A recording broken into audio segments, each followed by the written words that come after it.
Gold, trusted gold buyers. మీరు తాకట్టు పెట్టిన బంగారాన్ని విడిపించి ఈ రోజు ఉన్న మార్కెట్ ధరకు కొనబడను. జంపింగ్ ద గన్ చేస్తున్నారు ట్రంప్. ఎప్పుడు ఇరాన్తో అంటారు ఒప్పందం అయిపోయింది అంటారు, మళ్ళీ రేపు పొద్దున్న లేసారంటారు కాదు బాంబింగ్ చేయాలి వీళ్ళ మీద అంటారు. ఒక వారం తర్వాత మళ్ళీ వచ్చి అంటారు కాదు సౌదీ అరేబియా ఫోన్ చేశారు, మళ్ళీ నేను బంద్ చేస్తున్నాను, మళ్ళీ సీజ్ ఫైర్ వస్తుంది. మళ్ళీ ఒక 2 రోజుల తర్వాత మళ్ళీ అంటారు సీజ్ ఫైర్ లేదు, ఏం లేదు, ఇజ్రాయెల్ ఇరాన్ వాళ్ళని ఎవరు నమ్మలేము అట్లా అని చెప్పి తిట్టేస్తారు వాళ్ళు. ఇది ట్రంప్ది ఒక ప్రెడిక్టబుల్ బిహేవియర్. ఇది మన ఫస్ట్ టర్మ్లో కూడా చూసాం, ఇప్పుడు సెకండ్ టర్మ్లో కూడా చూస్తున్నాం. ఆయన ఒక పొలిటీషియన్ కాదు, ఆయన ఒక రియల్ ఎస్టేట్ మనిషి. ఆయన వాళ్ళలాగానే బిహేవ్ చేస్తారు. ఆయన పొలిటీషియన్స్ ఎప్పుడు ఒక అగ్రిమెంట్ ఒప్పందం ఏమైనా ఉంటే దాన్ని ఇమ్మీడియట్గా అనౌన్స్ చేయరు. ఇప్పుడు మీరు ఒక అగ్రిమెంట్ వచ్చారనుకోండి ఎవరితోనా, ఫస్ట్ మీరు దాని రియాక్షన్ గెస్ చేయడానికి కొన్ని రూమర్స్ ఫ్లోట్ చేస్తారు. అది మీ టీం వాళ్ళే చేసేస్తారు. ఎవరైనా వాళ్ళ ప్రెసిడెంట్ ట్రంప్ టీంలో ఎవరో 2-3 ఇన్ఫార్మ్డ్ సోర్సెస్ అన్నారు ఇట్లా మేము ఒక ఒప్పందం చేయబోతున్నాం గాజాలో అని. అప్పుడు రియాక్షన్ చూస్తారు. అక్కడ గాజాలో ఉన్న హమాస్ కానీ ఇజ్రాయెల్లో ఉన్న బెంజమిన్ నెతన్యాహు కానీ మిగతా వాళ్ళందరూ రియాక్షన్ చూస్తారు. చూసి మళ్ళీ ఇది ఇంకా ముందుకు తీసుకెళ్లాలన్నా వద్దని డిసైడ్. ట్రంప్కి అది లేదు. ట్రంప్ డైరెక్ట్గా క్రెడిట్ తీసుకోవాలి ఆయనకి ఎప్పుడైనా కానీ. ట్రంప్ మీరు ఆయన బాడీ లాంగ్వేజ్, ఆయన ఒక పబ్లిసిటీ యాంగిల్ చూస్తే ఆయనకు అన్నీ నేనే, మీ అని చెప్పి ఆయన చెప్పుకుంటారు. ఎప్పుడు వి అని ఎప్పుడు యూజ్ చేయరు ట్రంప్. మేమందరు కలిసి చేసాము, నేనే చేశాను, నేనే అన్ని అమెరికన్ ప్రెసిడెంట్స్తో లాస్ట్ ఒక 50 అమెరికన్ ప్రెసిడెంట్లో ఐఎమ్ ద బెస్ట్ అని ఆల్రెడీ డిక్లేర్ చేసుకున్నారు ఆయన. లెగసీ మెయింటైన్ చేయడానికి కూడా ఏదో ట్రై చేస్తూ ఉంటారు. ఏం లెగసీ లేదండి. లెగసీ మీరు తయారు చేయలేరు. లెగసీ మీతో పాటు వస్తుంది. అది మీరు వెళ్ళినాక లెగసీ ఉంటుంది. జాన్ ఎఫ్ కెనడీ గురించి మాట్లాడతారు, హ్యారీ ట్రూమన్ గురించి మాట్లాడతారు. ఇట్లాంటి ప్రెసిడెంట్స్ తర్వాత రాలేదు చాలామంది. కరెక్ట్, ఒబామా కానీ, క్లింటన్ కానీ, బుష్ కానీ, Biden, these people are not that class. Okay, so ఆ జాన్ ఎఫ్ కెనడీ క్లాస్కి రావడము, even though John F Kennedy politically డిజాస్ట్రస్గా ఉన్నారు ఆయన, కానీ ఆయనకు ఒక ఇంప్రెషన్ క్రియేట్ చేసి వెళ్ళారు ఆయన. Same with Harry Truman. ఇట్లాంటి అమెరికన్ ప్రెసిడెంట్ చాలామంది ఉన్నారు. Even Ronald Reagan for that matter. Even though ఆయన యాక్టర్గా ఉండి కూడా యాజ్ ఎ ప్రెసిడెంట్ ఈ పర్ఫార్మ్డ్ రియలీ వెల్ అన్నమాట. సో ఇప్పుడు ప్రెసిడెంట్ ట్రంప్ ప్రాబ్లం ఏంటంటే ఆయన మొదలుపెట్టిన యుద్ధమే ఆయన ఆపలేకపోతున్నాడు ఇరాన్తోని. అప్పుడు ఇంకొక యుద్ధాలు దిగారు. ఏంటి, గాజాలో పీస్ ప్లాన్ తీసుకొస్తారు. ఇది లాస్ట్ సెప్టెంబర్లో ఒక 20 పాయింట్ ప్లాన్గా ఫస్ట్ ఇంట్రడ్యూస్ చేశారు, మీకు గుర్తుంటుంది. దాన్ని అప్పుడు నెతన్యాహు పక్కన ప్రెస్ కాన్ఫరెన్స్లో వాషింగ్టన్లో పెట్టి అనౌన్స్ చేశారు ప్రెసిడెంట్ ట్రంప్. అప్పుడు నెతన్యాహు అన్నారు yes we agree to it అన్నారు, కానీ ఏం డీటెయిల్స్ ఏం రాలేదు బయటికి. సో ప్రెసిడెంట్ ట్రంప్కి ఏంటంటే గాజా డెవలప్మెంట్ అథారిటీ అని ఒక అథారిటీ ట్రయల్ చేయాలి ఆయనకి. ఓకే, రియల్ ఎస్టేట్ కోసం నేను అక్కడ మెడిటరేనియన్ స్టైల్ విల్లాస్ కడతాను, అక్కడ ఒక సీసైడ్ రిసార్ట్ తయారు చేస్తాను. ఇది ఆయన ఎయిమ్ అన్నమాట. బహుశా ఆయన కంపెనీకే కాంట్రాక్ట్ కూడా వస్తుంది. ఇది ప్రెసిడెంట్ ట్రంప్ చేయాలనుకుంటా, కానీ గాజాల ప్రజలకు అది కాదు. అక్కడ ఇప్పుడున్న దాంట్లో చూస్తే మీరు చాలామంది 70% గాజన్స్ డిస్ప్లేస్ అయిపోయారు. వాళ్ళు ఎక్కడున్నారో ఇల్లు లేవు. ఇజ్రాయెల్ బాంబ్ చేసి ఫినిష్ చేసేసారు. దానికి కారణాలు ఉన్నాయి. ఎందుకు, అదే బిల్డింగ్ కింద టనల్ ఉంటాయి, అక్కడి నుంచి టెర్రరిస్ట్ ఆపరేట్ చేస్తారు. ఇప్పుడు టెర్రరిస్ట్ ఎవరు, ప్రజలు ఎవరు మీకు తెలియదు. ఈ టనల్ నుంచి బయటకు వస్తారు, ఇజ్రాయలీ ట్యాంక్స్ మీద బాంబ్ చేస్తారు, మళ్ళీ టనల్ లోపలికి వెళ్ళిపోతారు. సో న్యాచురల్లీ ఇజ్రాయెల్ ఆ టనల్ మీద ఉన్న బిల్డింగ్స్ అంతా ఫినిష్ చేసేసారు. ట్రంప్ ఈ గాజా బోర్డు అనౌన్స్ చేసి సంవత్సరం పాటు అవుతున్నప్పుడు దానికి ఒక కండిషన్ పెట్టాడు. దాంట్లో మెంబర్ కావాలంటే $1 బిలియన్ ఫీజ్, అడ్మిషన్ ఫీజ్ ఉంటుంది. ఓకే, అది పాకిస్తాన్, సౌదీ అరేబియా వీళ్ళందరూ వెళ్ళి పరిగెత్తుకుంటూ వెళ్ళి ఓకే అని చెప్పారు. పాకిస్తాన్ అయితే డబ్బులు ఇవ్వడానికి వాళ్ళ డబ్బులు కూడా లేవు. బహుశా సౌదీ అరేబియా వాళ్ళ కోసం కట్టేస్తారు ఫీజు. సో ఈ పరిస్థితుల్లో ప్రెసిడెంట్ ట్రంప్ అక్కడి నుంచి సెప్టెంబర్ నుంచి ఇప్పుడు మనం నెక్స్ట్ ఆగస్ట్కి వచ్చేదాకా ఇది మూవ్ కాలేదు, ఆల్మోస్ట్ 1 ఇయర్. ఇప్పుడు కొత్తగా అక్కడ ఉన్న యుద్ధం నుంచి కొంచెం అటెన్షన్ డైవర్ట్ చేయడానికి ఆయన కొత్త ప్లాన్ తీసుకొచ్చారు. 15 పాయింట్ ప్లాన్ ఇస్తారు.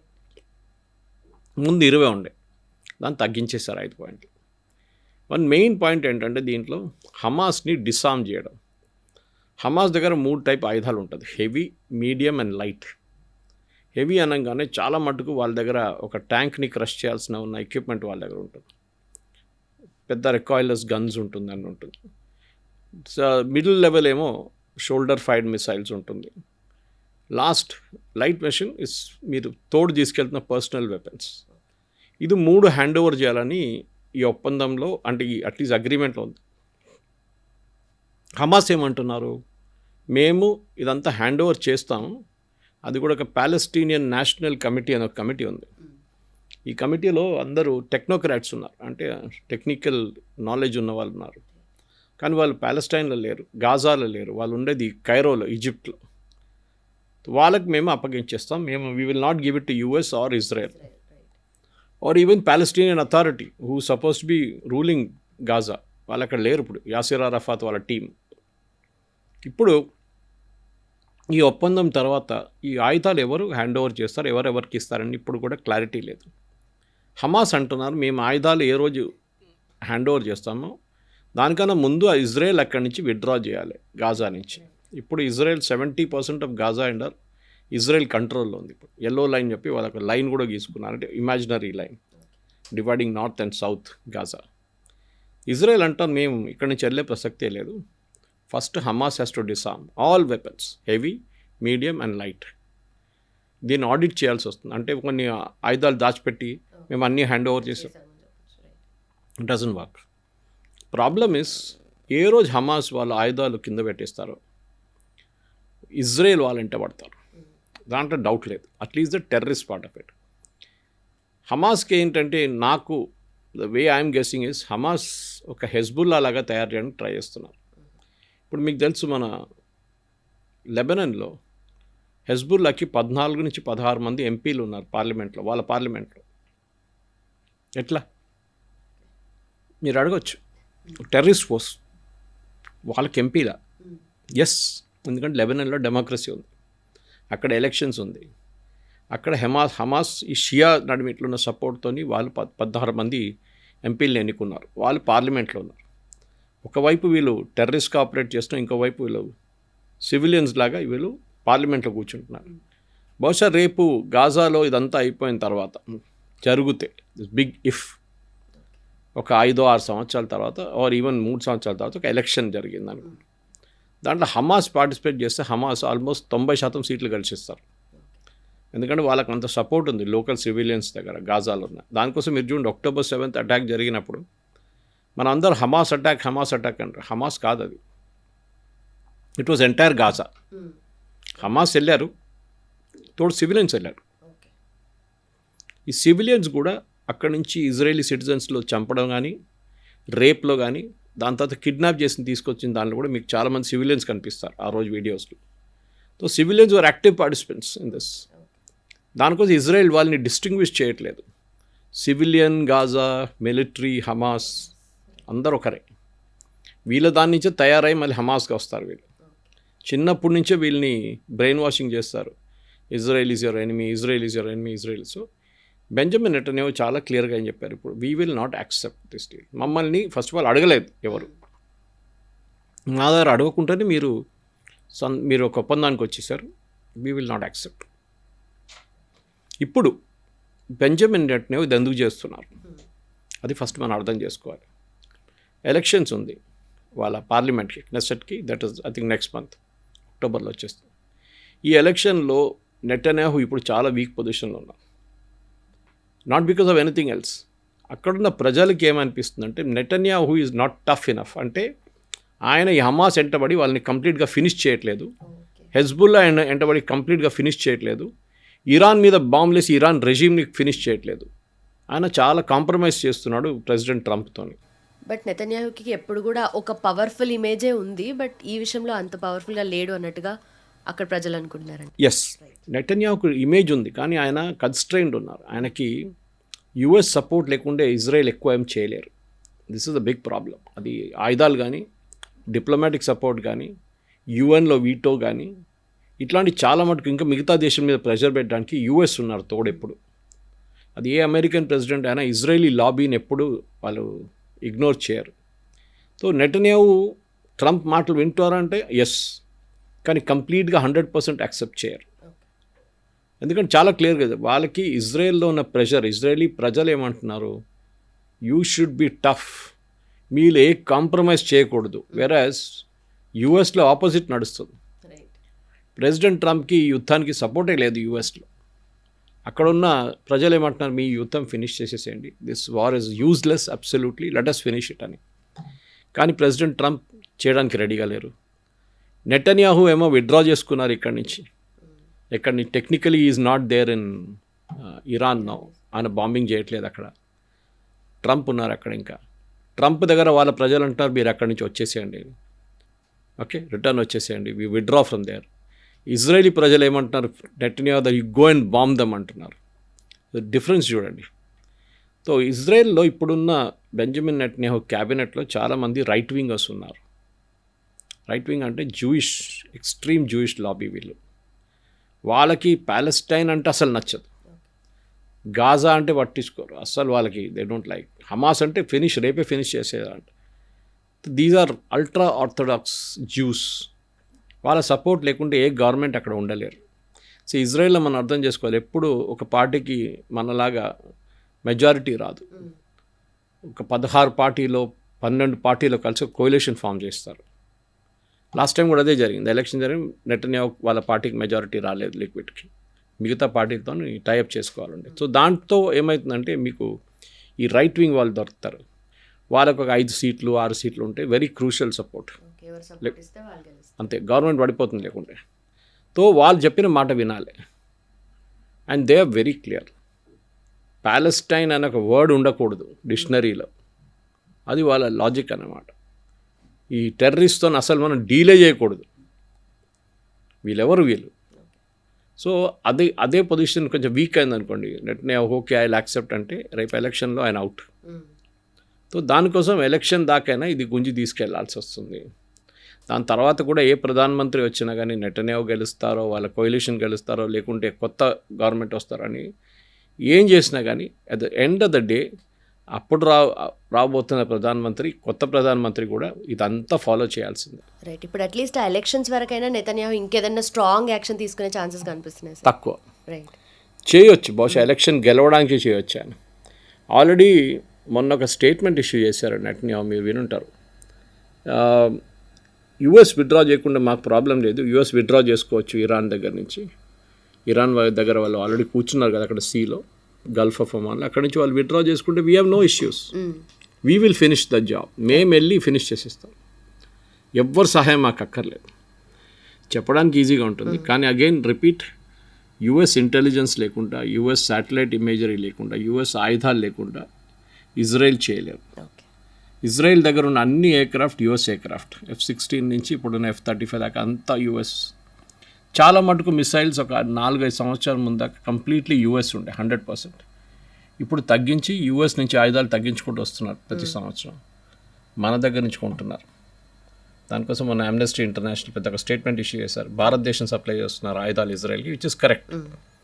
అది మన అగ్రిమెంట్, అది ఇజ్రాయెల్తో మనం సహాయం చేశారు కార్గిల్ టైంలో, మనం వాళ్ళని కూడా హెల్ప్ చేస్తాం. ఇప్పుడు ఇజ్రాయెల్ పొజిషన్ ఏంటంటే వీ విల్ నాట్ యాక్సెప్ట్ అనే చేసినప్పుడు ఇక్కడి నుంచి ముందుకు ఎట్లా తీసుకెళ్తారు, దీని ఒక పెద్ద క్వశ్చన్ రాబోతుంది. ట్రంప్ క్రెడిబిలిటీ ఏంటి? ఎందుకంటే మీరు అక్కడ యుక్రెయిన్కి వెళ్ళి నేను రష్యాలో పుటిన్తో మాట్లాడాను, జెలెన్స్కీతో మాట్లాడాను, అయిపోయింది, అక్కడ కూడా యుద్ధం ఫినిష్ అన్నారు. అక్కడ ఏం కాలేదు, 4 సంవత్సరాలు ఇంకా కొట్టుకుంటున్నారు. ఇక్కడ వచ్చి ఈయన ఈ ప్లాన్ పెట్టారు, అది కూడా పోయింది. అటువైపు లెబనాన్తో కూడా ఇజ్రాయెల్ ఒక ఒప్పందం చేశారు. ఒప్పందం ఏం చెప్తున్నారు, లిటనీ రివర్ అంటే సౌత్ లెబనాన్లో లిటనీ రివర్ దాకా ఇప్పుడు ఇజ్రాయెల్ ఉన్నారు. అక్కడి నుంచి ఇజ్రాయెల్ మెల్లమెల్ల విత్డ్రా చేస్తారు, లెబనీస్ ట్రూప్స్ అక్కడ వస్తారు, అక్కడ హెజ్బుల్లాని రాకుండా చూసుకుంటారు. కానీ అది లెబనీస్ ఆర్మీతో కాదు. Lebanese army is a very weak army కాదు అది. కొంతమంది ఫ్రీలాన్సర్స్, కొంతమంది ఏం చెప్తారు ఉద్యోగం లేని వాళ్ళు అందరు కలిసి ఆర్మీ అని పెట్టుకున్నారు అక్కడ.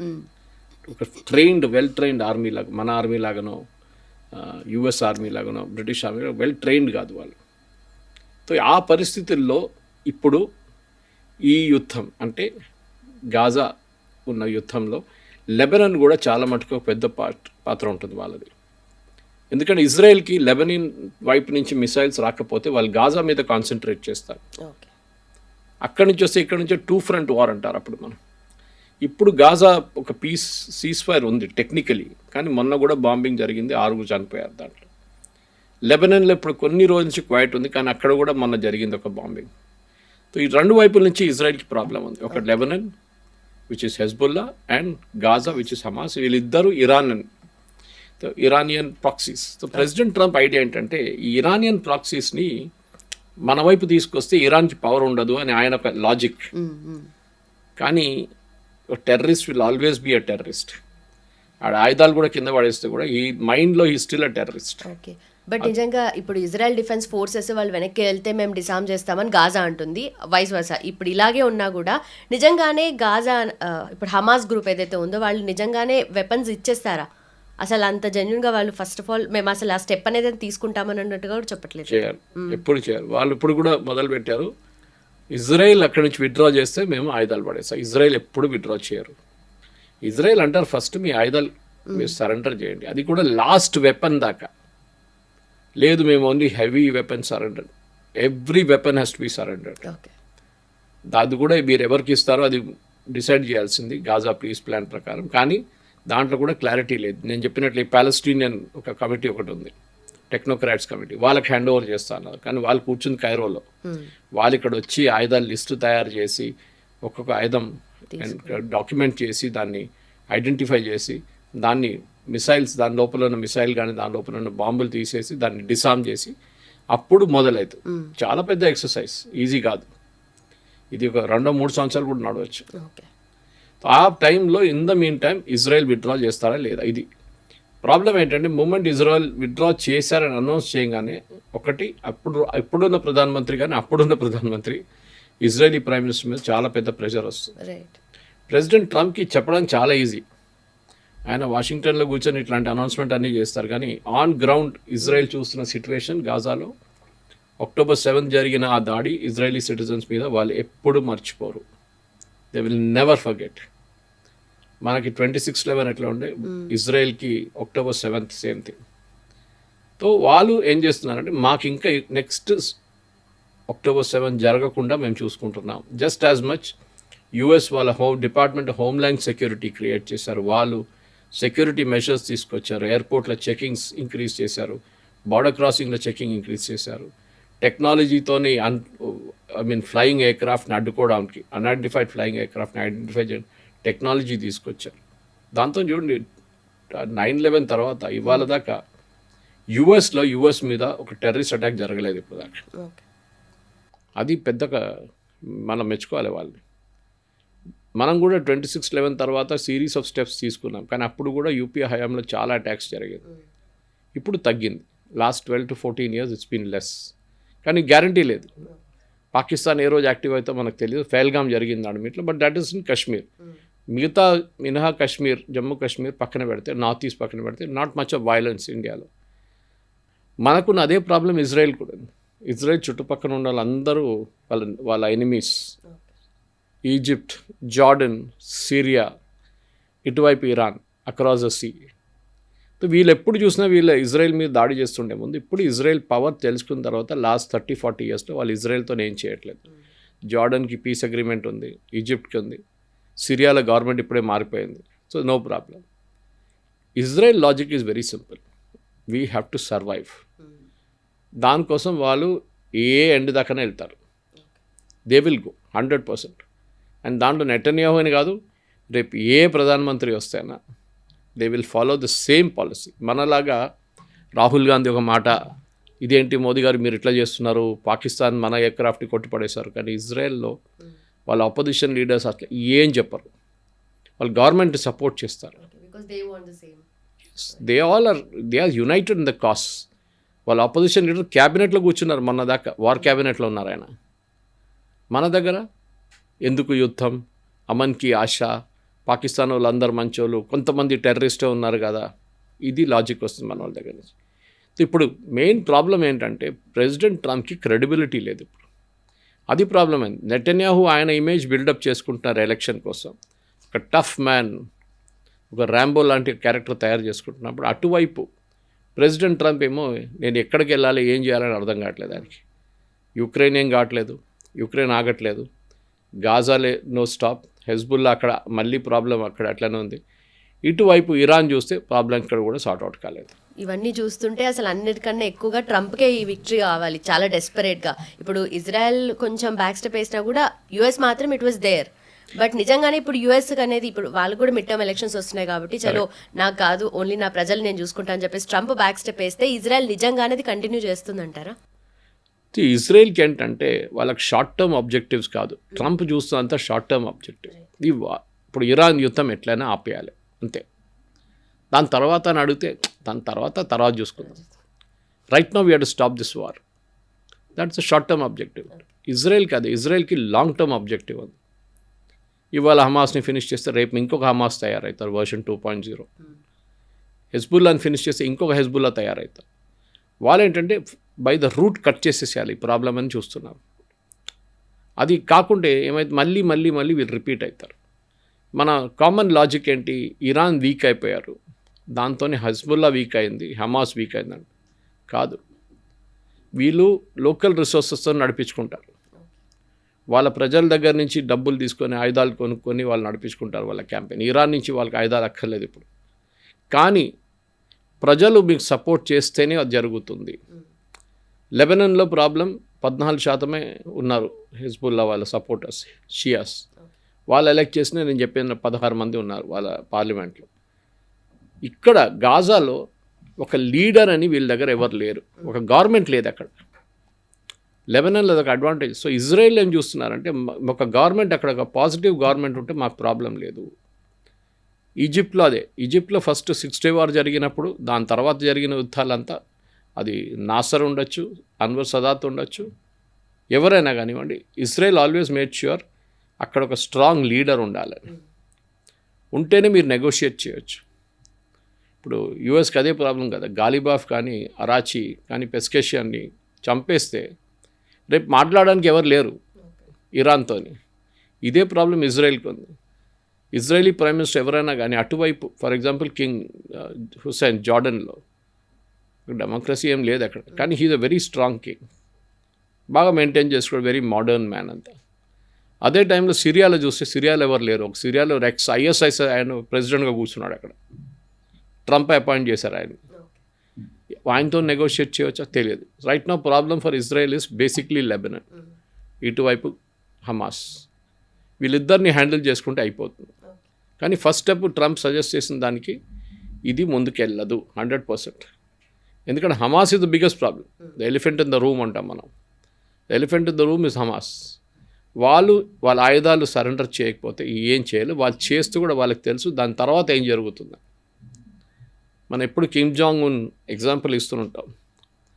ఎవరు కిమ్ జాంగ్ ఉన్ దగ్గర వెళ్ళి నార్త్ కొరియాలో వెళ్ళి ఆయన్ని థ్రెటన్ చేయడమో, ఆయన్ని నేను అది చేస్తాను ఇది చేస్తాను అని చెప్పి ఈవెన్ ట్రంప్ కూడా చెప్పరు. ఎందుకంటే ఆయన దగ్గర న్యూక్లియర్ వెపన్స్ ఎక్కడ వాడుకుంటారో తెలియదు, పిచ్చోని చేతిలో రాయిలాగా ఉంటుంది, ఎక్కడ పడేస్తాడో తెలియదు మనకి. ఇది ట్రంప్తో నిన్న ప్రాబ్లం ఏంటంటే, ఈ ట్రంప్కి ఈ సైకాలజీ ఆఫ్ ఎ బిల్డర్ వచ్చిన తర్వాత ఆయనకి గాజాలో నేను రీకన్స్ట్రక్షన్ చేయాలి. ఆయన first objective reconstruction, first objective disarmament కాదు. మనం వరల్డ్లో కూడా లుమ్మి గారు ఎక్కడ చూసినప్పుడు మీరు you take the 71 Bangladesh war or North Korea South Korea war in 60s 1948 50 60sలో కూడా, బంగ్లాదేశ్ యుద్ధంలో కూడా మనం 93,000 ప్రిజనర్స్ ఆఫ్ వార్ని తీసుకున్నాం Pakistan, right from brigadier level to Jawan. 93,000 prisoners of war surrender చేశారు మన దగ్గర వచ్చి. మనం బంగ్లాదేశ్లో ఉండిపోతే వాళ్ళు అక్కడ పెట్టుకొని ఉండిపోతే మనకు చాలా పెద్ద అడ్వాంటేజ్ ఉంటుంది. కానీ ఇందిరాగాంధీ గారు ఏం చేశారు, she gave away all of them back to Pakistan. దాని తర్వాత ఇండియన్ ఆర్మీని అక్కడి నుంచి విత్డ్రా చేయించుకున్నారు. చాలామంది అడిగారు, ఇందిరాగాంధీ గారు మీరు చేస్తున్న తప్పు కదా, ఎట్లా విత్డ్రా చేస్తున్నారు అక్కడి నుంచి, you should maintain it. But she had a round logic. ఎక్కువ రోజులు ఉండకూడదు. మోదీ గారు ఆపరేషన్ సింధూర్లో చేసినట్లే 4 days ఫినిష్ కమ్ బ్యాక్. అక్కడ అండ్ దే లెఫ్ట్ అస్ విక్టర్స్. వాళ్ళు ఏదో టెర్రరిస్ట్ని పారిపోతున్నట్లు రాలేదు అక్కడి నుంచి, బంగ్లాదేశ్ నుంచి. సో ఆ మూమెంట్లో దే కేమ్ బ్యాక్ యాజ్ లిబరేటర్స్. వాళ్ళు బంగ్లాదేశ్ని లిబరేట్ చేశారని చెప్పి గ్రాండ్ సెండ్ ఆఫ్ ఇచ్చారు వాళ్ళకి అక్కడున్న ప్రజలు. గాజాలో జరుగుతుందా? గాజాని ఎవరు లిబరేట్ చేశారు? గాజా బాగానే ఉండే ముందు. వీళ్ళు వచ్చారు, ఇజ్రాయెల్ బాంబ్ చేసి మొత్తం గాజాని ఒక గోస్ట్ సిటీ లాగా తయారు చేశారు. బేరూట్ అట్లనే ఉంది, సౌత్ లెబనాన్ అట్లనే ఉంది. ఇక్కడ అన్ని చోట్ల ఇజ్రాయెల్ వచ్చి బాంబ్ చేస్తున్నారు, ఎందుకంటే హమాస్ ఉంది అక్కడ.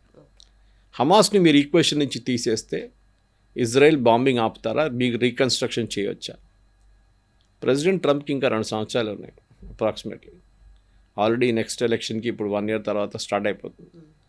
ఆయన ఉన్న పొలిటికల్ ఫిలాసఫీ రాబోయే ప్రెసిడెంట్, అది జేడీ వ్యాన్స్ ఉండొచ్చు, ఇంకెవరైనా ఉండొచ్చు, వాళ్ళు ఫాలో చేస్తారా లేదా అని ఏ గ్యారంటీ లేదు. మీరు హిస్టరీలో చూస్తే అమెరికన్ ప్రెసిడెంట్స్ ఎప్పుడు ఆల్మోస్ట్ 50% వాళ్ళు ప్రీవియస్ గవర్నమెంట్ ఏం చేశారో అదే ఫాలో చేస్తారు. మిగతా 50% they don't bother. Okay, follow చేయడం లేదు, ఏం లేదు. సో మన దగ్గర ఇప్పుడు ఈ పరిస్థితుల్లో ఈ హమాస్ ఆయుధాలు డిసామ్ చేయడంలో వాళ్ళు చేయరు, ఇజ్రాయేలీ అగ్రిమెంట్ని అంగీకరించారు. ప్రెసిడెంట్ ట్రంప్ ఇప్పుడు ఏం చేస్తారు? మళ్ళీ నెటన్యాహుని యువర్ అ ఫూల్ అది ఇదని తిడతారా? నెటన్యాహుని ఎస్ఓబి పిలిచాడు ఆయన. అట్లాంటి మనిషి ట్రంప్. ఆయన చెప్పిన మాట ఒకరు వినకపోతే అంతే, ఆయన కోపం వస్తుంది. మనకు జాయింట్ ఫ్యామిలీ సిస్టంలో కొంతమంది గ్రేట్ గ్రాండ్ ఫాదర్స్, అంకుల్స్ ఇట్లాంటి వాళ్ళు ఉంటారు, చాలా టఫ్ మనుషులు. మీరేదో లాజికల్గా ఆర్గ్యూ చేస్తూ కూడా వాళ్ళు పట్టించుకోరు. Trump is like that. ఆయనకు ఒక వ్యూ పాయింట్ ఉంది, ఆ వ్యూ పాయింట్తోనే వెళ్ళాలి, దాన్ని అక్కడిక్కడ మార్చుకోకూడదు.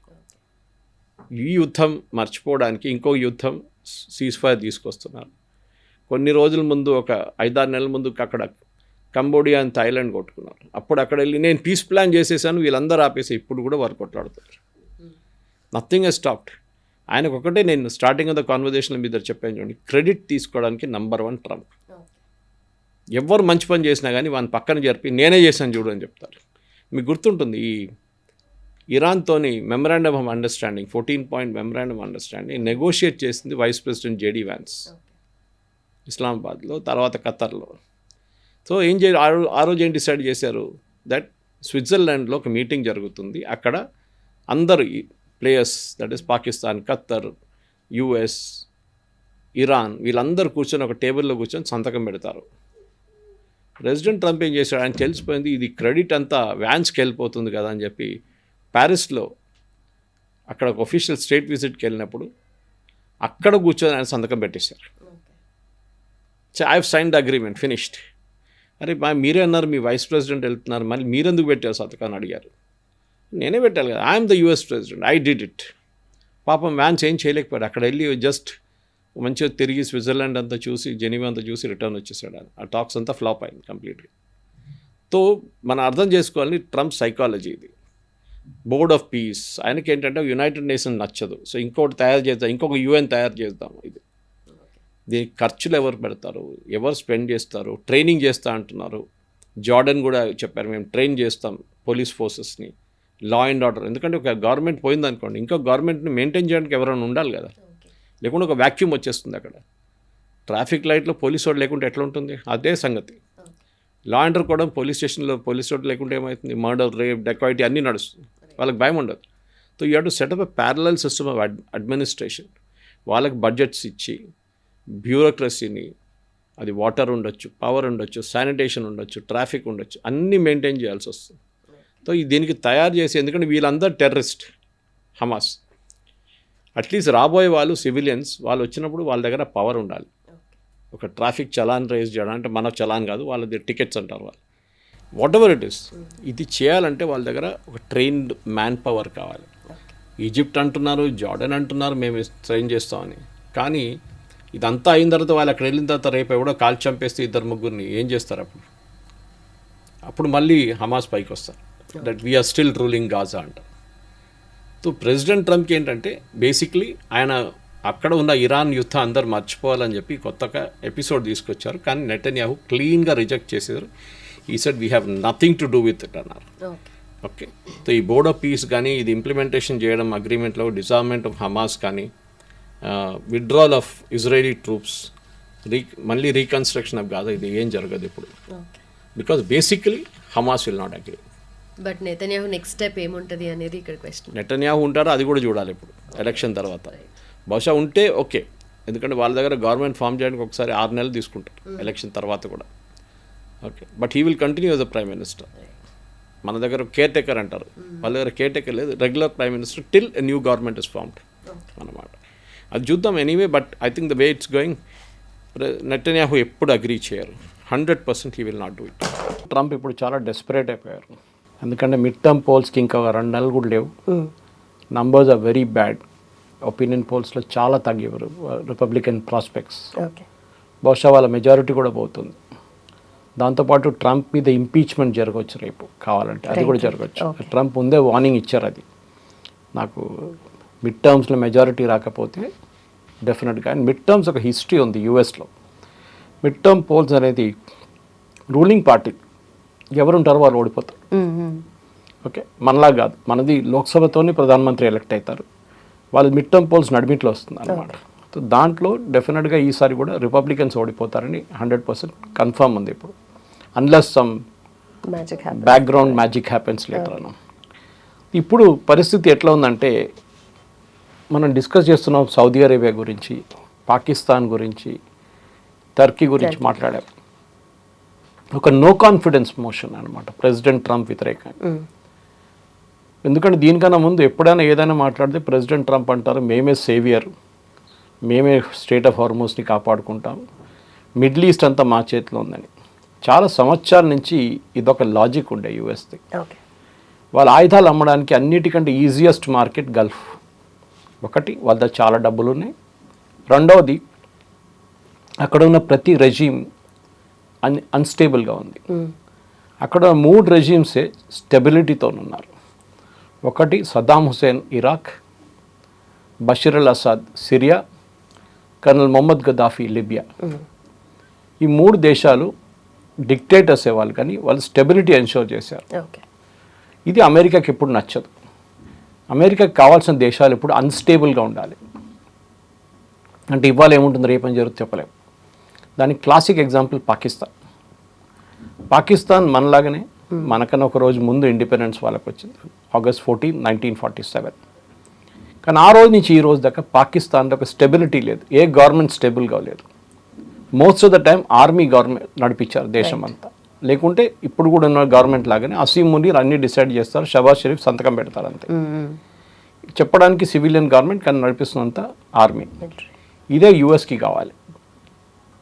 ఎక్కడెక్కడ అన్స్టెబిలిటీ ఉందో వాళ్ళు దాన్ని ఎక్స్ప్లాయిట్ చేసుకుంటారు ఆయుధాలు అమ్మడానికి. మనందరూ తెలిసిందే, this entire thing goes back to Soviet invasion ఆఫ్ఘనిస్తాన్లో జరిగినప్పుడు ఫస్ట్ టైం.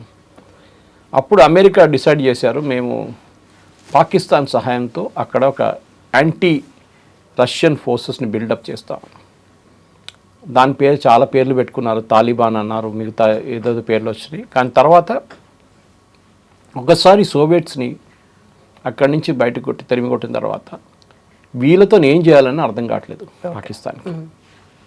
అప్పుడు అల్ఖైదా తయారైంది, దాని నడిమిట్లో ఐసిస్ వచ్చింది, తాలిబాన్ పారిపోయారు ఆఫ్ఘనిస్తాన్ నుంచి. తర్వాత అక్కడ పీరియడ్ ఆఫ్ ఇన్స్టెబిలిటీ ఉండే ఆఫ్ఘనిస్తాన్లో, ఎవరు ఆఫ్ఘనిస్తాన్ నడిపిస్తున్నాడో తెలియదు. దాని తర్వాత 9/11 జరిగింది. 9/11 తర్వాత అమెరికా వచ్చి బోరా బోరా అని మిగతా ఏరియాలు అన్నీ బాంబింగ్ చేశారు. ఒసామా బిన్ లాడెన్ అక్కడి నుంచి పారిపోయి అతోబాబాద్ పాకిస్తాన్కి వచ్చారు. అక్కడ ఆయన తర్వాత వాళ్ళు స్పెషల్ ఫోర్సెస్ వాళ్ళు ఎలిమినేట్ చేశారు. అమెరికా స్ట్రాటజీ ఇది. వాళ్ళకి ఎప్పుడు దాకా పని వస్తుందో వాళ్ళని వాడుకుంటారు, దాని తర్వాత కరివేపాకులాగా పక్కన పడేస్తారు. ఇది ఒసామాతో జరిగింది.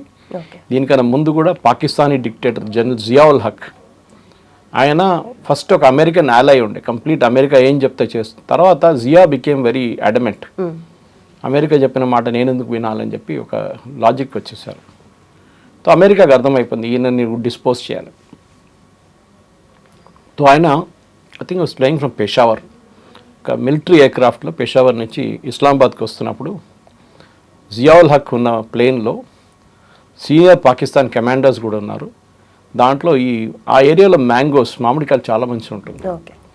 అది చాలా క్రేట్లు ఎక్కించారంట ప్లేన్లో, ఆర్మీ వాళ్ళ కోసం, ఆఫీసర్స్ కోసం, వాళ్ళ ఫ్యామిలీ కోసం. దాంట్లో ఒక పెద్ద బాంబు పెట్టేశారు CIA. And as soon as the aircraft took off, ఒక 10 నిమిషాల్లో ఆ బాంబ్ బ్లాస్ట్ అయింది. General Zia was killed. Okay, Benazir Bhutto same thing. Benazir Bhutto పాకిస్తాన్లో ఒక థ్రెట్గా వస్తుందని తెలిసినప్పుడు బేనజీర్ భుట్టో మీద ఒక అసాసినేషన్ అటెంప్ట్ జరిగింది, ఆమె చనిపోయింది. జుల్ఫికర్ అలీ భుట్టో, దానికన్నా ముందు హీ వాజ్ వెరీ పవర్ఫుల్.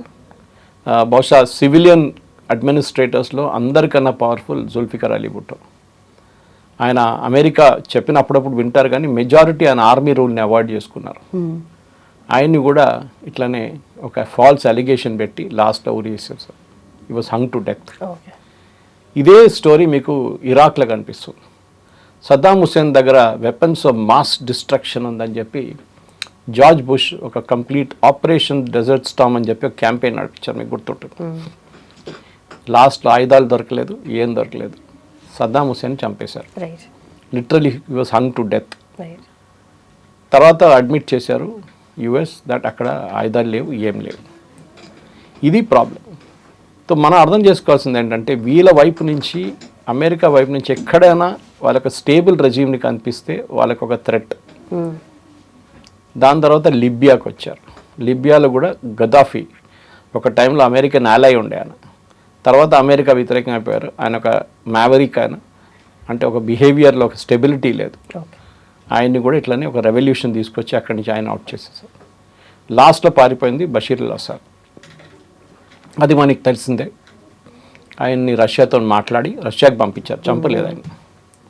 ఇప్పుడు ఇవాళ న్యూస్ వస్తుంది ఆయన ఏదో కేసులో అక్కడ డెత్ సెంటెన్స్ ఇచ్చారంట సిరియాలో. డజన్ మేక్ ఎ డిఫరెన్స్ అనమాట. సిరియా నడిపిస్తుంది, దట్స్ ఐరనీ ఆఫ్ ఇట్. ఇప్పుడు నడిపిస్తున్న సిరియన్ ప్రెసిడెంట్ ISIS కమాండర్ ఉండే. ఆయన మీద ఒక టైంలో యూఎస్లో ఐ థింక్ $10 million రివార్డ్ ఉంది యుఎస్ గవర్నమెంట్. ఇప్పుడు ఆయన వైట్ హౌస్లో ప్రెసిడెంట్ ట్రంప్ ఆయన రిసీవ్ చేస్తున్నారు. ఇది అమెరికన్ స్టైల్ ఆఫ్ డెమోక్రసీ. వాళ్ళకి ఎక్కడ పనికి వస్తుంది అక్కడ వాడుకుంటారు, లేని ప్లేస్లో పక్కన పడేస్తారు. మనం లాస్ట్ చూసిన ఒక ఎగ్జాంపుల్ వెనిజువేలన్ ప్రెసిడెంట్ మడూరో, ఈయన చెప్తే వినరు, ఆయన్ని కూడా డిస్పోజ్ చేసేస్తారు. ఒక అక్విజిషన్ మీద ఒక ఇండిపెండెంట్ కంట్రీలో ల్యాండ్ అయి వాళ్ళ ప్రెసిడెంట్ని పట్టుకెళ్ళారు. ఆలోచన, ఇది రేపు ఏ దేశంతోనూ కూడా జరగవచ్చు. ఇది అప్పుడు చట్టాలు లేవు, లాస్ లేవు, నథింగ్. అన్నీ వాళ్ళు అమెరికా ఏం కావాలంటే చేసుకుంటారు. ఐసీజే అంతే. So this is what America does very good. ఇది మీరు క్యూబన్ మిసైల్ క్రైసిస్ టైంలో కూడా మీరు చాలా మటుకు చూసుంటారు. During the Cuban missile crisis John F Kennedy Soviets తీసుకొచ్చి వాళ్ళ న్యూక్లియర్ ఆర్మ్స్ అంతా క్యూబాలో పెట్టినప్పుడు పానిక్ అయ్యారు ఇమ్మీడియట్గా. డెడ్ లైన్ ఇచ్చారు అప్పుడు యుఎస్ఎస్ఆర్కి వార్నింగ్ ఇచ్చారు, మీరు ఇది ఇక్కడ తీసేయాలి, లేకుంటే we will also bomb Soviet union. So దాని తర్వాత ఒక అండర్స్టాండింగ్కి వచ్చి విత్డ్రా చేసుకున్నారు ఇద్దరు. ఇట్లా అమెరికా ప్రతి నేను హిస్టరీ ఎందుకు చెప్తున్నా అంటే, మనం ఇప్పుడు ఇరాన్లో జరుగుతుంది ఏదో కొత్తది అనుకోకూడదు. దీనికి ఒక బ్యాక్ స్టోరీ ఉంది, ఒక హిస్టరీ ఉంది. అది మనం ఇప్పుడు చూస్తున్నాం. ఇప్పుడు ఈ యుద్ధం మొదలైందే మనకందరు తెలుసు. వాజ్ బేసిక్లీ అక్కడ అలీ ఖమెనీ ఆయన్ని చంపాలని చెప్పి ఇజ్రాయెల్ ఒక ప్లాన్ వేసుకున్నారు. వాళ్ళకి ఇంటెలిజెన్స్ వచ్చింది. First intelligence was on Tuesday, I think it is 24th something, 4 రోజుల ముందు యాక్చువల్ అసాసినేషన్ జరిగింది. కానీ ఆ రోజు ఏదో మార్పు వచ్చింది, ఈయన మీటింగ్ క్యాన్సిల్ చేశారని చెప్పి నెక్స్ట్ 26th, దెన్ 28th. ఆ రోజు ముందే, ఒకరోజు ముందు ప్రైమ్ మినిస్టర్ నెటన్యాహు ప్రెసిడెంట్ ట్రంప్ని ఇన్ఫార్మ్ చేశారు దట్ మేము స్ట్రైక్ చేసిపోతున్నాం. టైం చెప్పలేదు. ప్రెసిడెంట్ ట్రంప్ కూడా అన్నారు మేము కూడా వస్తాం తోడు. ఎందుకంటే ఆయనకి క్రెడిట్ తీసుకోవడంలో నంబర్ 1 ప్రెసిడెంట్ ట్రంప్. సో నేను కూడా చేశానని చెప్పడానికి వెళ్ళాడు తోడు.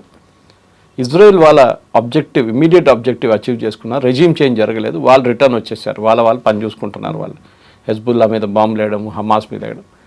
యుఎస్ అక్కడ స్టక్ అయిపోయారు. ఇప్పుడు ఆలోచన, మీరు ఇద్దరు కలిసి వెళ్తున్నారు ఒక ట్రిప్కి, సడన్గా ఒక ఆయన విత్డ్రా చేసుకుంటే రెండో మంచి ఏమనుకుంటారు, నేను ఎక్కడ వెళ్ళాలి నాకు అర్థం కాదు, రూట్ ఎక్కడ ఉంది, రిటర్న్ ఎట్లా వెళ్ళాలి, వెహికల్ ఉందన్నదా. ఇది అమెరికా స్టేట్ ఇప్పుడు అన్నమాట. ఈ పరిస్థితి నుంచి అమెరికాని ముందుకు తీసుకెళ్ళడానికి ప్రెసిడెంట్ ట్రంప్ లాస్ట్ 5 నెలల నుంచి ట్రై చేస్తున్నారు. I think we're the 164th day. ఏ రిజల్ట్ లేదు. ఫస్ట్ అన్నారు రెజ్యూమ్ చేంజ్ జరగలేదు, ఖమెనీని చంపారు కరెక్టే. కానీ వీళ్ళేమనుకున్నారు, ఈ ఖమెనీ చనిపోగానే ఇమ్మీడియట్గా రెజ్యూమ్ పడిపోతుంది, కొత్త రెజ్యూమ్ వస్తుంది. ఇన్ఫ్యాక్ట్ ఒక ఎక్స్ ప్రెసిడెంట్ ఉండే వాళ్ళది ఇరాన్ది, అహ్మదీనెజాద్, ఆయన్ని ఒక పాసిబుల్ ప్రెసిడెన్షియల్ క్యాండిడేట్గా కూడా వీళ్ళు రెడీగా డిక్లేర్ చేయడానికి రెడీగా ఉన్నారు యుఎస్.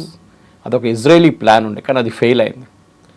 ఏమైందంటే ఈ 28th బాంబింగ్ జరిగిన రోజు 2వ తారీఖు 2nd మార్చ్కి అహ్మదీనాథ్ని హౌస్ అరెస్ట్లో పెట్టారు ఇరాన్. చాలా సంవత్సరాల నుంచి 2-3 సంవత్సరాల నుంచి హౌస్ అరెస్ట్లో ఉన్నాడు. ఇరాన్కి ఆయన మీద డౌట్ ఉండే, ఈయన ఒక ఇజ్రాయలీ ఏజెంట్గా తయారవుతున్నాడు, అమెరికన్ ఏజెంట్గా. హౌస్ అరెస్ట్లో పెట్టారు ఆయన. Even though is ex president. ఆయన కాంపౌండ్ మీద దాడి చేశారు Israel. I think it 2 March 3 March. Interesting, ఎందుకంటే ఆయన్ని విడిపించడానికి చేశారంట. అది ఆయన సరౌండ్ చేసిన సెక్యూరిటీ గార్డ్ని చంపడానికి బాంబ్ చేశారు. అన్ఫార్చునేట్లీ ఆయన మీద కూడా ఒక షార్ప్నర్ వచ్చి పడ్డది. బాంబ్ కాదు, ఒక పెద్ద పీస్. ఆయన గాయాలైనాయి. ఆయన ఇనాక్టివ్ అయిపోయాడు. ఆయన హాస్పిటల్ తీసుకెళ్లాలంటే అదంతా జరిగినప్పుడు ఆయన్ని రెజ్యూమ్లో తీసుకురాలేకపోయారు. కానీ అది కూడా జరగదు అనుకోండి, ఎందుకంటే ఏదైనా ఒక గవర్నమెంట్ని మార్చాలంటే గ్రౌండ్లో ఫోర్సెస్ ఉండాలి. ఇప్పుడు ఆ లెసన్ ఇప్పుడు యూఎస్ నేర్చుకున్నారు. ఇప్పుడు కాదు, చాలా రోజులు నుంచి చెప్తున్నాం, బూట్స్ ఆన్ ద గ్రౌండ్ పెడితేనే ఒక రెజ్యూమ్ మారుతుంది. కానీ ప్రెసిడెంట్ ట్రంప్ కాదు, ఏ యుఎస్ ప్రెసిడెంట్ కూడా వియట్నాం తర్వాత బూట్స్ ఆన్ ద గ్రౌండ్ పెట్టడానికి రెడీగా లేరు. కోర్స్ ఆఫ్ఘనిస్తాన్లో పెట్టారు, 450 మంది చనిపోయారు. So they very ఫినికి. మీరు చూసుంటారు, వాళ్ళ వైపులో 2-3 చనిపోతే కూడా దాని పెద్ద ఈవెంట్ లాగా చేస్తారు వాళ్ళు. ప్రెసిడెంట్ ట్రంప్ వస్తారు, బాడీ రిసీవ్ చేసే టైంలో పెద్ద మిలిటరీ సెరమనీ ఉంటుంది. ఒక సైడ్ ఏమో వేలాది మంది చనిపోతున్నారు, ప్రాబ్లం లేదు. ఇటువైపు 2-3 చనిపోగానే పెద్ద ఇష్యూ అయిపోద్ది అమెరికన్ మీడియాలో. So boots on the ground president Trump పెట్టడానికి రెడీగా లేరు. కానీ బూట్స్ ఆన్ ద గ్రౌండ్ పెట్టేదాకా, అంటే మీ ఫోర్సెస్ని అక్కడ దింపేదాకా ఇరాన్లో మీరు రెజ్యూమ్ చేంజ్ తీసుకురాలేరు, ఇరాన్ యుద్ధం గెలవలేరు మీరు. That is very very clear. ఈ సిచ్యువేషన్లో ప్రెసిడెంట్ ట్రంప్ ఇప్పుడు ఏం చేస్తారనేది పెద్ద ప్రశ్న. ఎందుకంటే దీనికన్నా ముందు కూడా ఈ పొజిషన్ వచ్చింది. ఆ టైంలో కూడా ఆయన అన్నారు, కాదు మేము నెగోషియేట్ చేస్తున్నాము, దాని తర్వాత మేము స్టోనేజ్కి బాంబ్ చేసేస్తాము, తర్వాత మళ్ళీ నేను నెగోషియేట్ చేస్తున్నాము, తర్వాత మేము ఎంఓయూ చేశాము, ఆ ఎంఓయూ మీద చర్చలు నడుస్తున్నాయి, దాని తర్వాత మళ్ళీ బాంబింగ్ చేశారు, దాని తర్వాత అన్నారు లేదు మళ్ళీ చర్చలు, సౌదీ అరేబియా చెప్పారు, ఖతార్ చెప్పారు, మళ్ళీ చర్చలు నడుస్తాయి. ప్రతిదీ కూడా టెంపరీ ప్లాన్ లాగానే. అంతే. అంటే the entire thing is straight of Hormuz. అక్కడే మనకి మెయిన్ ప్రాబ్లం అక్కడే వచ్చింది. ఈ స్ట్రెయిట్ ఆఫ్ హార్మూజ్ అనేది యుద్ధం కన్నా ముందు ఓపెన్ ఉండే, ఎవరు కావాలంటే వాళ్ళ షిప్ అక్కడ ఇక్కడ అన్నీ తీసుకోవచ్చు. ఇప్పుడు that he's become main choke point.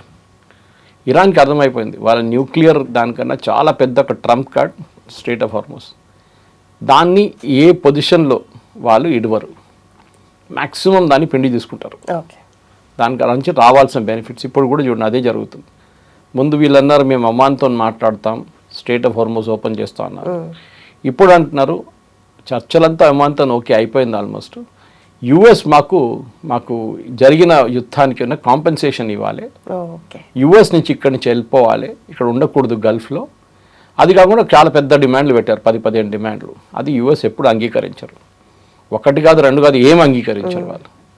తో అక్కడ ఉంది అక్కడ ఉన్నారనమాట. సో ఈ కొత్త శాంక్షన్స్ ఏమి ఉండబోతుంది నాకు కూడా నేను చూసినప్పుడు దాంట్లో ఏం క్లారిటీ కనిపించట్లేదు. ఎందుకంటే మ్యాక్సిమం శాంక్షన్స్ ఆల్రెడీ ఉందన్నమాట వాళ్ళపై. 1979లో అయతోల్లా ఖొమేనీ వచ్చి ల్యాండ్ అయినప్పుడు ఆయన్ని ప్లేన్ ముందు దిగనీయలేదు వీళ్ళు. ఓకే, అక్కడున్న షా ఆఫ్ ఇరాన్ వాళ్ళ రెజ్యూమ్. కానీ తర్వాత వాళ్ళు ఇరాన్లో ఉన్న మెయిన్ ఎయిర్పోర్ట్ని బ్లాక్ చేసి ఆయన ల్యాండ్ చేయనిచ్చారు అక్కడ. కానీ దాని తర్వాత జరిగింది మనకు తెలిసింది, అమెరికన్ ఎంబసీ మీద దాడి చేసి అక్కడున్న ప్రొటెస్టర్స్, ఇరానియన్ ప్రొటెస్టర్స్, దాని లోపల ఉన్న అమెరికన్ ఎంబసీ స్టాఫ్ని హాస్టేజెస్గా ఉంచుకున్నారు 1 సంవత్సరం పాటు. శాంక్షన్స్ అప్పుడు స్టార్ట్ అయింది. అప్పటి నుంచి శాంక్షన్స్ నడుస్తూనే ఉంది డిఫరెంట్ స్టేజెస్లో. లాస్ట్ ప్రెసిడెంట్ ట్రంప్ 2nd టర్మ్లో వచ్చిన తర్వాత మళ్ళీ శాంక్షన్స్ మొదలుపెట్టాడు. వీళ్ళది మెయిన్ రెవెన్యూ సోర్స్ మన అందరికీ తెలుసు ఆయిల్, అండ్ వీళ్ళ main customer China. So China oil వెళ్ళి తీసుకెళ్లేదాకా వీళ్ళకి టెన్షన్ లేదు, ఎందుకంటే చైనా పేమెంట్ క్యాష్లు ఇవ్వకపోతే కూడా కైండ్లు ఇస్తుండేవారు. ఒకటి వాళ్ళు ఆయుధాల కోసం, అంటే వీళ్ళ మిసైల్ ప్రొడక్షన్కి ఉన్న కావాల్సిన అల్యూమినియం అండ్ స్టీల్ ప్రోడక్ట్స్, అది కాకుండా గైడెన్స్ సిస్టమ్స్, అంటే వీళ్ళు టెలిమెట్రీ చూపిస్తారు, వీళ్ళు రాడార్ లాగా యూజ్ చేసి అటాక్ టైంలో దానికి ఎయిర్క్రాఫ్ట్ని ఫ్లై చేయడంలో కూడా. వీళ్ళ దగ్గర ఉన్నది ఒక శాటిలైట్ డేటా, అది కూడా ఇరాన్కి ఇచ్చారు కెనడా. ఓకే, అప్పుడు చైనా దగ్గర దాన్ని చైనా ఇస్తున్నప్పుడు దాని బదులు వాళ్ళు ఆయిల్ తీసుకెళ్తున్నారు. జస్ట్ బిఫోర్ February 28 ప్రతిరోజు 4 నుంచి 5 షిప్పులు చైనా ఆయిల్ తీసుకెళ్తుండే through the strait of Hormuz.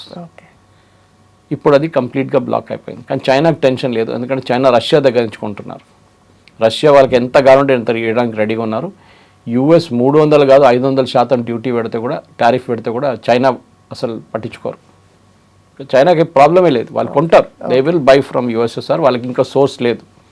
Venezuela was the biggest source వాళ్ళది, ఇరాన్తో పాటు వెనిజువేలా. కానీ వెనిజువేలా ఇప్పుడు యూఎస్ చేతిలో, వాళ్ళు నడిపిస్తున్నారు బిజినెస్. వాళ్ళు అక్కడ బయట కూర్చున్నారు, ఒక టేబుల్ వేసుకొని కూర్చున్నారు, ఏ షిప్ పోతుంది, ఎంత టోల్ తీసుకోవాలని చెప్పేసి. ఇప్పుడు అమెరికా దగ్గర ఉన్న పరిస్థితులు, అమెరికా మీరు చెప్పినట్లు ఆయుధాలు ఒక main issue, whether they really have weapons అనేది, అది చాలా మటుకు డిబేటబుల్ పాయింట్.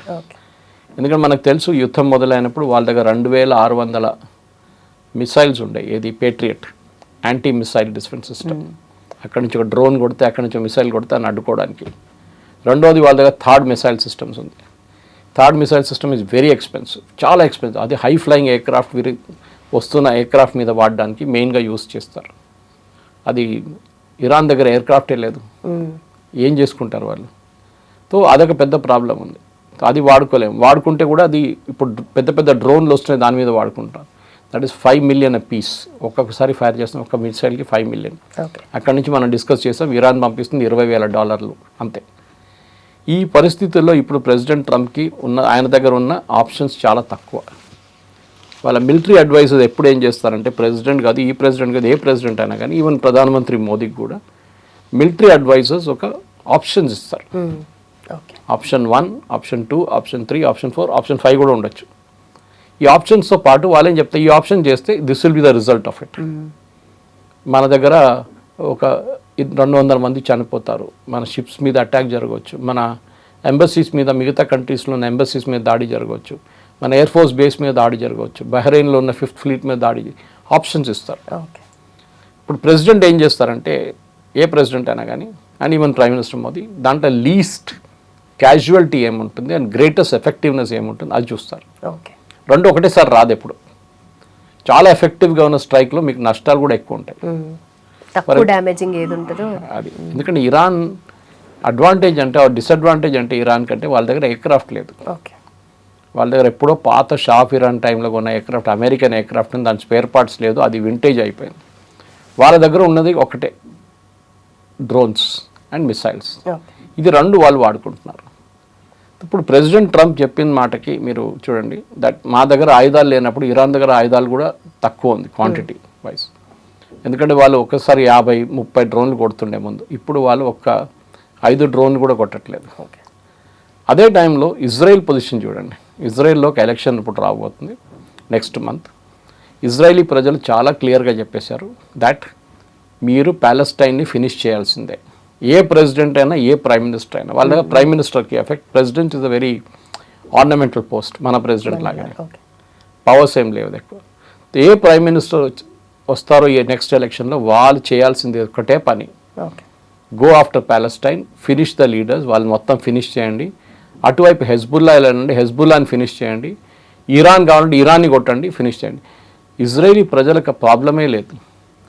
వేరే మన అమెరికాలో ఏం చూస్తున్నాం, అమెరికన్ ప్రజలు అంటున్నారు ప్రెసిడెంట్ ట్రంప్ దగ్గర, మీరు యుద్ధానికి ఎందుకు వెళ్తున్నారు, యుద్ధాన్ని నుంచి వచ్చేసేయండి. హైలీ అన్పాపులర్ వార్ అక్కడ, 77% పీపుల్ వ్యతిరేకిస్తున్నారు యుద్ధాన్ని. ఇక్కడేమో ఆపోజిట్ దాన్ని ఇజ్రాయెల్లో. ఇజ్రాయలీ ప్రజలు అంటున్నారు కాదు, you have to go after these fellows, finish them off. So అదే ప్రెసిడెంట్ ట్రంప్కి ప్రైమ్ మినిస్టర్ నెటన్యాహుకి కొంచెం డిఫరెన్స్ ఒపీనియన్ చాలా మటుకు వచ్చింది. మీరు చూసుంటారు, దీనికన్నా ముందు కొన్ని ఫోన్ కాల్స్లో ఆయన కోప్పడ్డారు. ఒకసారి ఎస్ఓబి అని పిలిచారు నెటన్యాహుని. కానీ నెటన్యాహు చాలా కూల్గా ఉన్నారు. ఆయన లాజిక్ ఏ ఇజ్రాయలీ ప్రైమ్ మినిస్టర్ అయినా అట్లనే మాట్లాడతారు. మా దేశం మాకు ఇంపార్టెంట్, మా దేశం మేము కాపాడుకుంటాం, దానికి ఏం కావాలంటే మేము చేస్తాం, మీరు ఎవ్వరి మాట మేము పట్టించుకోము.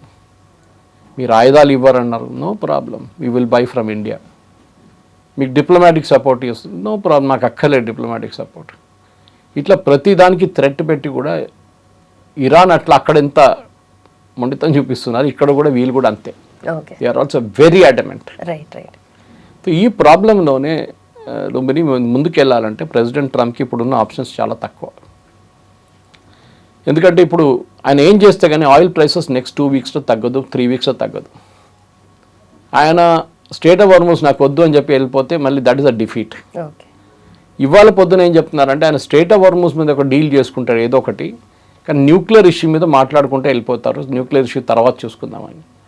ఈ యుద్ధానికి రావడానికి one of the main reasons ఇప్పుడు కూడా ప్రెసిడెంట్ ట్రంప్ చెప్తుంటారు, Iran should not have a nuclear weapon. పదే రిపీట్ చేస్తుంటారు ఆయన. కానీ ఇప్పుడు ఇరాన్ దగ్గర న్యూక్లియర్ వెపన్ ఆర్ ఎన్రిచ్మెంట్ వాళ్ళ దగ్గర ఉన్నప్పుడు ప్రెసిడెంట్ ట్రంప్ దాన్ని ఏం చేయలేకుండా వెళ్ళిపోతారు.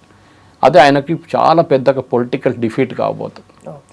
ఎందుకంటే యుద్ధం మొదలయ్యే కన్నా ముందు మనకు తెలుసు ప్రెసిడెంట్ ఒబామా సైన్ చేసిన JCPO డీల్ ఒకటి ఉండే యురేనియం గురించి. దాంట్లో చాలా మంచి కండిషన్స్ US తెచ్చుకున్నారు.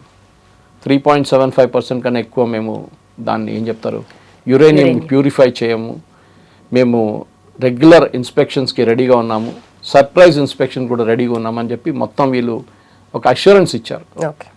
ఇప్పుడు ఆ అష్యూరెన్స్ ఏమి ఉండదు దీంట్లో. ఇప్పుడున్న డీల్ అసలు డీలే రావట్లేదు. ఇప్పుడు అనిపిస్తుంది ప్రెసిడెంట్ ట్రంప్కి ఆ ఒబామా ఇచ్చిన డీల్ అదే బాగుండే. కానీ ఇప్పుడు ఇరాన్ అంగీకరించారు. ఇరాన్ చాలా మటుకు ఒక చాలా టాక్టికల్ బ్రిలియంట్ గేమ్ ఆడుతున్నారు. ఇది యూజువలీ మనం చెస్లో చూస్తాం. ఇప్పుడు టాక్టికల్గా ఆలోచిస్తాం మనం ఇక్కడ ఒక మూవ్ చేస్తే 4 మూవ్ తర్వాత ఏం జరుగుతుంది అనేది గ్రాండ్ మాస్టర్ లెవెల్లో. ఇరాన్ అదే గ్రాండ్ మాస్టర్ లెవెల్ గేమ్ ఆడుతున్నారు ఇప్పుడు. సో ఇరాన్ దగ్గర తెలుసు, ఇరాన్కి ఒక చాలా క్లియర్ ఒక మునుగుతున్న మనిషి, ఐఎమ్ గోయింగ్ టు సింక్ అని తెలుసు వాళ్ళకి. కానీ తొంగుడు వాని కూడా గుంజి తీసుకెళ్తాను నేను అనే ఒక యాటిట్యూడ్ అది. దానికి ఫస్ట్ స్టెప్గా ఇరాన్ వాళ్ళ నేబర్స్ మీద అటాక్ చేశారు. మనకు తెలిసింది స్టార్టింగ్ నుంచి Bahrain, Kuwait, Iraq, Saudi Arabia, UAE, even Oman, ఇక్కడ జార్డన్ కూడా అటువైపు. సో ఎందుకంటే వాళ్ళకి తెలిసిపోయింది, మనం అంటాం ఎప్పుడు you can change your friends but you can't change your neighbours. మీ నేబర్స్ మీ దగ్గర ఉంటారు, వాళ్ళతో మీరు ఉండాల్సిందే. కాంప్రమైజ్ చేస్తారా ఏం చేస్తారు. కానీ ఇరాన్ వాళ్ళ నేబర్స్ మీద దాడి చేశారు. అది యుద్ధంలో ఫస్ట్ టెనెట్ వైలేట్ చేశారు వాళ్ళు. కానీ వాళ్ళకి తెలుసు ఎందుకు చేస్తున్నారండి. వాళ్ళకి తెలుసు ఏదో ఒక రోజు US ఇక్కడి నుంచి వెళ్ళిపోతారు. వాళ్ళకి ఏదో ఒక రోజు వాళ్ళు డబ్బులు ఇవ్వడం బంద్ చేసేస్తారు గల్ఫ్ స్టేట్స్. లేకుంటే వాళ్ళు ఫెడప్ అయి మేము ఇక్కడ ఉండము, మేము డిగో గార్సియా ఉంది అక్కడ పెట్టుకుంటాము, ఇక్కడ బ్రిటన్ ఉంది బ్రిటన్లో పెట్టుకుంటాము ఎయిర్క్రాఫ్ట్, లేకుంటే ఆఫ్రికాలో ఎక్కడైనా పెట్టుకుంటాం, మీ దగ్గర ఉండం, మేము గల్ఫ్లో మేము వెళ్ళిపోతున్నాం ఇక్కడి నుంచి, మాకు అక్కర్లేదు, ఆయుధాలు అమ్ముకుంటాం కానీ we will not give protection. ఆ యాటిట్యూడ్కి వచ్చేసారు ట్రంప్ ఇప్పుడు. దానికోసమే Saudi Arabia, Pakistan and Turkey, ఇప్పుడు ఈజిప్ట్ రాబోతున్నారు. ఒక ఇస్లామిక్ నేటో తయారు చేస్తున్నారు. వాళ్ళకి తెలిసిపోయింది అమెరికన్ పవర్ చాలా మట్టుకు లాస్ట్ ఒక 6 నెలల్లో really nose diving American pressure. వాళ్ళు ఏం చేయలేకపోతున్నారు. ప్రెసిడెంట్ ట్రంప్ పదే చెప్తూనే ఉంటారు, మేము గెలిచేసాం, we won the war, okay it's all over, రేపు పొద్దున సంతకం పెట్టబోతున్నాం మేము. బట్ ఇక్కడ వార్ గెలవడం అంటే ఏంటి? ఇప్పుడు వాళ్ళ మెయిన్ అంబిషన్ అయినా న్యూక్లియర్ ఏదైతే పవర్ ప్లాంట్స్ కానీ ప్రాజెక్ట్స్ కానీ ఉన్నాయో దాన్ని ఆపడమా, లేదంటే రెజిమ్ చేంజా, లేదంటే నిజంగానే స్టేట్ ఆఫ్ హార్మోస్ డీలా? ఓవరాల్గా విక్టరీ అంటే ఏది కన్సిడర్ చేస్తుంది ఇప్పుడు యుఎస్కి విక్టరీ అనేది ఇప్పుడు వాళ్ళకి విక్టరీ లేదు ఇప్పుడు. ఎందుకంటే least available option, best available option చూసుకుంటున్నారు. బెస్ట్ అవైలబుల్ ఆప్షన్ ఏంటి? జస్ట్ వెళ్ళిపోవడం అంతే. దాంతో ఏమవుతుంది, ఇరాన్కి ఒక ఎక్స్ట్రా పవర్ చవన్ప్రాష్ తిన్నట్లు అయిపోతుంది, బూస్ట్ తాగినట్లు అయిపోతుంది ఇరాన్కి. అది వీళ్ళు అమెరికా ఇస్తే, పవర్ ఇస్తే వాళ్ళు గల్ఫ్ స్టేట్స్ మీద వాడుకుంటారు. దానికోసం ఈ tie up Saudi Arabia, Pakistan, Egypt, Qatar, Turkey, they are very clear. లేదు మేము ఉండి శాంక్షన్స్ పెట్టి ఇరాన్ని డెస్ట్రాయ్ చేస్తామంటే దెన్ మీరు నెక్స్ట్ ఇయర్ దాకా అక్కడే ఉండాలి. మీరు స్ట్రేట్ ఆఫ్ హార్మోస్ అని మర్చిపోవాలి. అక్కడ సౌదీ అరేబియా బాబల్ మందబ్ కూడా మర్చిపోవాలి, హూతీల దగ్గర నుంచి ప్రాబ్లం.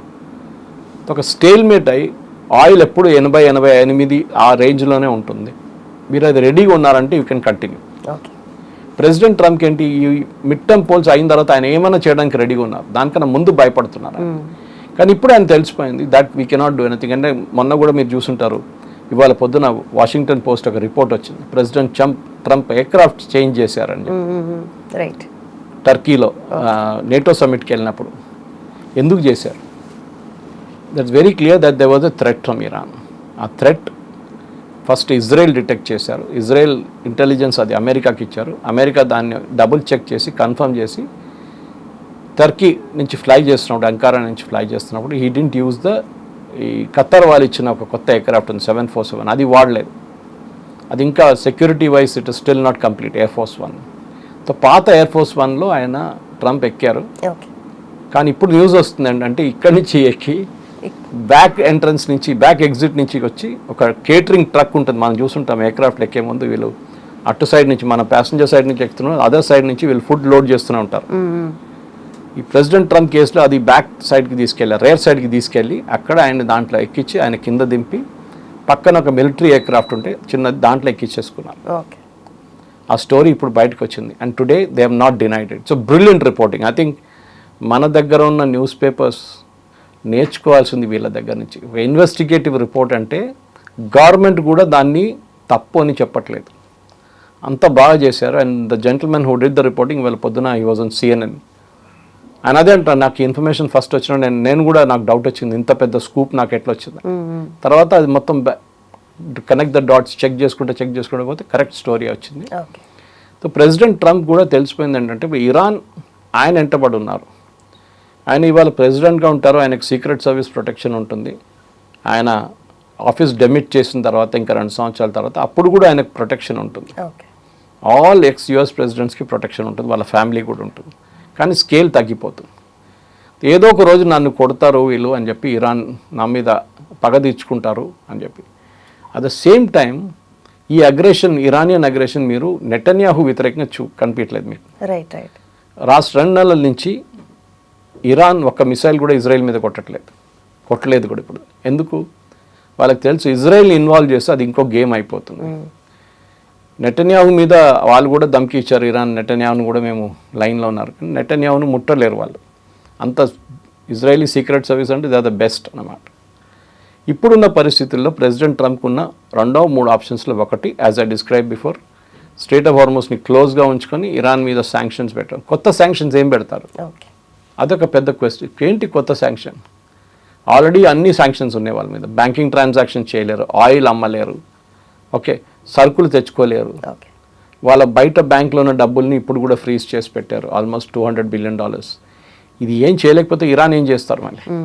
అమెరికా క్యాల్కులేషన్ ఏంటంటే ఖర్గ్ ఐలాండ్ ఒకసారి ఫుల్ అయిపోతే ఆయిల్ ఫ్లో రివర్స్ అవుతుంది, మళ్ళీ అది ఆయిల్ వెళ్ళి పడిపోతుంది, డెస్ట్రాయ్ అయిపోతుంది. అది ముందు కూడా ఒక డౌట్ ఉండే, కానీ అది జరగలేదు ఇప్పుడు దాకా. రెండవది, అక్కడున్న రెజీమ్ దగ్గర డబ్బులు లేదు, అక్కడున్న రెవల్యూషనరీ గార్డ్ కానీ మిగతా వాళ్ళకి ఇవ్వాల్సిన డబ్బులు లేవు. సో వాళ్ళు ఒక రెబెలియన్ స్టార్ట్ చేసి వాళ్ళ గవర్నమెంట్ని కొట్టుపడేస్తారు. అదొక డౌట్ కూడా వీళ్ళకు ఉంది. కానీ ఇది అన్నీ జరగాలంటే ప్రెసిడెంట్ ట్రంప్కి టైం కావాలి, అండ్ ఆయన దగ్గర ఇప్పుడు లేనిది time. He has to finish immediately. And Iran ఒక వెయిటింగ్ గేమ్ ఆడుతున్నారు. సరే, no problem, next year we will negotiate, no problem.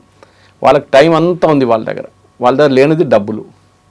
అది ఎట్లనో వాళ్ళు అడ్జస్ట్ చేసుకుంటున్నారు. నాకు కూడా చాలా ఆశ్చర్యంగా ఉంది, ఎందుకంటే ఇంకా ఏదైనా దేశం అయితే ఇప్పుడు దాకా they would have given up, surrender చేసేస్తుండే. ఇరాన్ సరెండర్ చేయట్లేదు అంటే వాళ్ళకి ఇంకా ఎక్కడి నుంచైనా డబ్బులు వస్తుందా?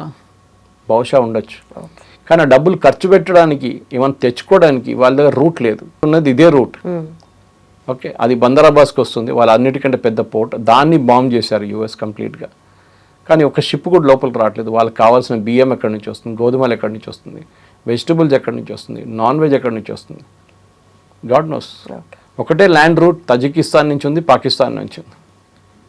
పాకిస్తాన్ నుంచి ట్రక్స్ వస్తూనే ఉంటాయి, అది డైలీ బేసిస్ అది. కానీ అదొక పెద్ద దేశాన్ని మొత్తం వాళ్ళని ఏం చెప్తారు, వాళ్ళకి డైలీ ఫుడ్ పెట్టాలంటే ఇట్స్ బిగ్ ఛాలెంజ్. సో ఇప్పుడున్న ఇరానియన్ పరిస్థితుల్లో చాలా మటుకు ఇరాన్కి తెలుసు, మేము ఇంకా 2-3 నెలలు కూడా టిల్ డిసెంబర్ మేము ఇట్లనే ఉంటే అప్పుడు అమెరికా లిటరలీ అక్కడ అన్ని పక్కన పెట్టేసి క్రిస్మస్ కన్నా ముందు వాళ్ళ ఇంటికి వెళ్ళిపోతారు. కానీ అది జరగాలంటే ప్రెసిడెంట్ ట్రంప్కి ఇప్పుడున్న పరిస్థితుల్లో he has to show results. ఇప్పుడు రిజల్ట్స్ చూపించడానికి ఆయన దగ్గర ఏం లేదు, ఎందుకంటే ఇరాన్లో బాంబ్ చేయడానికి కూడా ఏం లేదు. ఇప్పుడు గాజా లాగా అయిపోయింది. ఇంకా ఎక్కువ బాంబ్ చేస్తే వాళ్ళ ప్రజల మీద బాంబ్ చేయాల్సి వస్తుంది. That will back fire. Okay, అది ఇజ్రాయెల్ చేస్తారు, గాజాలో ఈవెన్ బేరూట్లో చేస్తారు. ఇజ్రాయెల్కి ఏ ప్రాబ్లం లేదు, ఎవడేమన్నా అన్నని. మేము కావాల్సిన వాడు ఒక్క టెర్రరిస్ట్ కూడా ఒక బిల్డింగ్ లోపల ఎంటర్ అయితే ప్రెసిడెంట్ ట్రంప్ చెప్పారు ఒకసారి, మొత్తం బిల్డింగ్ కొట్టాలనా అని అడిగారు. ఎస్, ఇజ్రాయెల్ అదా, దాంతోపాటు 30 మంది చనిపోతారు. సో వాట్, మాకు ఆ టెర్రరిస్ట్ కావాలండే. ఇది మీన్ యొక్క ఇజ్రాయలీ యాటిట్యూడ్. అమెరికన్ యాటిట్యూడ్ అది కాదు, ఇది కొట్టాలనా వద్దా, ఇట్లా ఈ గోస్ బ్యాక్ అండ్ ఫోర్త్. అప్పుడు దాకా టార్గెటెడ్ డిసపియర్ అయిపోతారు. ఇది ఇప్పుడు జరుగుతుంది. ఇది సొల్యూషన్ లేదు. ఏం సొల్యూషన్ వస్తుందో మనకు తెలియదు. ఏది ఉంటే కానీ ప్రెసిడెంట్ ట్రంప్ ఈగో అన్నిటికంటే పెద్ద ప్రాబ్లం. ఆ ఈగో సాటిస్ఫై చేయాలంటే మీరే గెలిచారు అని చెప్పి ఇరాన్ వచ్చి ఒక ఫ్లవర్ బొకే ఇచ్చి వాళ్ళు థ్యాంక్ యూ వెరీ మచ్ అంటే వాళ్ళు వెళ్ళిపోతారు. కానీ అది ఇరాన్ చేయరు. ఒక ట్వీట్ వేసి క్లోజ్ చేస్తారు. కానీ ఇరాన్ చేయరు. అది ఇరాన్ తెలుసు. They want embarrass Trump okay అన్నమాట. Right sir. సో ఫైనలీ ఇప్పుడు ఇరాన్ గెలిచిందా అంటే అక్కడ వచ్చే అపోజిషన్ ని విత్స్టాండ్ చేసుకుంటుందా లేదా అన్నది పక్కన పెడితే ఇప్పుడు యూఎస్ కి టైం లేదు కాబట్టి ఈ మిడ్ టర్మ్ ఎలక్షన్ లోపు కొంచెం బ్యాక్ స్టెప్ వేసే ఛాన్సెస్ అయితే ఎక్కువ కనిపిస్తున్నాయి. కానీ చేయరు.